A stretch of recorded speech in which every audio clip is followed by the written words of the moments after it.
ये आकाशवाणी गोरखपुर है। अब आप वेद प्रकाश पाठक से क्षेत्रीय समाचार सुनिए। मुख्यमंत्री योगी आदित्यनाथ ने पशुओं को लंपी वायरस के संक्रमण से बचाने के लिए विशेष टीकाकरण अभियान चलाने के निर्देश दिए हैं। लखनऊ में आज उच्चाधिकारियों के साथ बैठक में लंपी वायरस से बचाव के उपायों की समीक्षा करते हुए श्री योगी ने कहा कि हाल के दिनों में कई राज्यों में लंपी वायरस के संक्रमण से बड़ी संख्या में पशुओं की मृत्यु हुई है। उन्होंने कहा कि प्रदेश में इसके प्रसार को रोकने के लिए मिशन मोड में कार्य करने की आवश्यकता है। श्री योगी ने कहा कि स्थिति सामान्य होने तक राज्य में पशु मेलों के आयोजन स्थगित रखे जाएं। उन्होंने अन्य राज्यों से पशुओं को लाने पर भी रोक लगाने का निर्देश दिया है।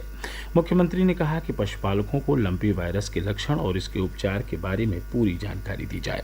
उन्होंने कहा कि संक्रमित पशु की मृत्यु पर उसकी अंतिम क्रिया पूरे मेडिकल प्रोटोकॉल के साथ की जाए। श्री योगी ने कहा कि यह सुनिश्चित किया जाए कि किसी भी दशा में संक्रमण का प्रसार न हो। मुख्यमंत्री ने कहा कि लंपी वायरस मक्खियों और मच्छरों से फैलता है।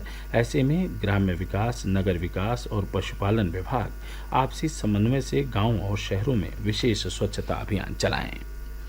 मुख्यमंत्री ने प्रदेश में महिला और बाल अपराधों के खिलाफ कार्यवाही तेज करने के निर्देश दिए हैं। उन्होंने कहा कि ये मामले संवेदनशील होते हैं, इसलिए इनका निस्तारण प्राथमिकता के आधार पर किया जाना चाहिए। लखनऊ में आज उच्चाधिकारियों के साथ बैठक में महिला एवं बाल अपराधों के नियंत्रण के संबंध में समीक्षा बैठक में मुख्यमंत्री ने कहा कि जनपदों में जिलाधिकारी और पुलिस अधीक्षक महिलाओं और बच्चों से जुड़े अपराधों के लंबित मामलों की समीक्षा करें। उन्होंने कहा कि यह सुनिश्चित किया जाए कि अभियोजन प्रभावी हो, ताकि ऐसे मामलों में एक भी अपराधी बच न सके। मुख्यमंत्री योगी आदित्यनाथ ने कहा कि प्रदेश सरकार की नीतियों के कारण उत्तर प्रदेश निवेश का पसंदीदा गंतव्य बन चुका है। गृह मंत्री अमित शाह की अध्यक्षता में कल भोपाल में आयोजित मध्य क्षेत्रीय परिषद की बैठक को लखनऊ से वर्चुअल माध्यम से संबोधित करते हुए श्री योगी ने कहा कि बेहतर कानून व्यवस्था, विकास के अनुकूल वातावरण, सेक्टरवार आकर्षक नीतियों और विश्व स्तरीय अवस्थापना सुविधाओं के कारण आज निवेशक उत्तर प्रदेश में निवेश कर रहे हैं। उन्होंने कहा कि पिछले 5 वर्षों में प्रदेश की अर्थव्यवस्था का आकार और प्रदेशवासियों की प्रति व्यक्ति आय दोनों बढ़कर दोगुनी हुई है। मुख्यमंत्री ने कहा कि प्रदेश सरकार केंद्र की सभी योजनाओं को प्रभावी ढंग से राज्य में लागू कर रही है। एक जनपद एक उत्पाद योजना के बारे में मुख्यमंत्री ने कहा कि इसे पूरे देश में सराहा गया है और केंद्र ने इस योजना को देश भर में लागू किया है। मुख्यमंत्री ने कहा कि कृषि उत्तर प्रदेश की अर्थव्यवस्था का आधार है। उन्होंने कहा कि बेहतर समन्वय से प्रदेश सरकार किसानों की आय दोगुना करने के लक्ष्य को प्राप्त करने की दिशा में आगे बढ़ रही है। भारतीय जनता पार्टी के नवनियुक्त प्रदेश संगठन महामंत्री धर्मपाल सिंह ने आज लखनऊ में मुख्यमंत्री योगी आदित्यनाथ से उनके सरकारी आवास पर भेंट की।